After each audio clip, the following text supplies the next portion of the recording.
নমস্কার। প্রশান্ত কিশোরের এই জ্ঞান দেখার পরে অনেকে বলছেন, এতই যখন প্রশান্ত কিশোর বোঝেন তাহলে পশ্চিমবঙ্গের ক্ষেত্রেও পরিবর্তন দরকার আছে। এই কথাটা কেন তিনি বলেন না? এবার আবারও বিহার বিধানসভা ভোট নিয়ে প্রশান্ত কিশোরকে মন্তব্য করতে দেখা গেল। জনসুরজ পার্টির প্রধান এবং রাজনৈতিক কৌশলবিদ প্রশান্ত কিশোর শনিবার সমস্তিপুরে সাংবাদিকদের সাথে কথোপকথনের সময় বলেন, বিহারে পরিবর্তনের বাতাস বইছে। বিহারের জনগণ এখন পরিবর্তন চায়। মানুষ একটি নতুন ব্যবস্থা এবং নতুন সরকার এবং নতুন মুখ দেখতে চায়। এখানেই শেষ নয়।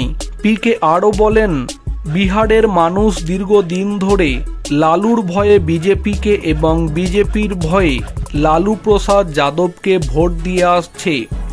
বিহারের মানুষ এখন এই দ্বিধা থেকে বেরিয়ে আসতে চায় এবং এর জন্য জনসুরজ গত 2.5 বছর ধরে কাজ করছে, যাতে মানুষ একটি ভালো বিকল্প পেতে পারে।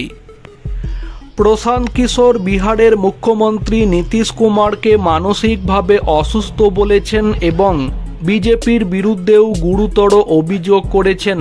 পিকে বলেছেন, বিজেপি নিজেদের নেতাদের মাধ্যমে নীতিশ কুমারকে সামনে রেখে ভোটের রাজনীতি করছে।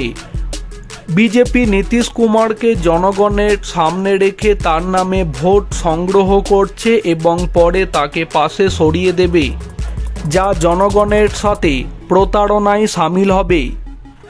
তবে প্রশান্ত কিশোর শেষের দিকে যে মন্তব্যটি করেছেন এটা আদৌ সমর্থনযোগ্য কিনা সেটা আপনারা কমেন্টে অবশ্যই জানাবেন। বিহারে মদ নিষিদ্ধকরণের বিষয়ে প্রশ্ন তুলেছেন পিকে বলেন, বিহারে মদ নিষিদ্ধকরণ কার্যকর হওয়া সত্ত্বেও রাজ্যের অনেক জায়গাতে খোলামেলাভাবেই মদ বিক্রি হচ্ছে।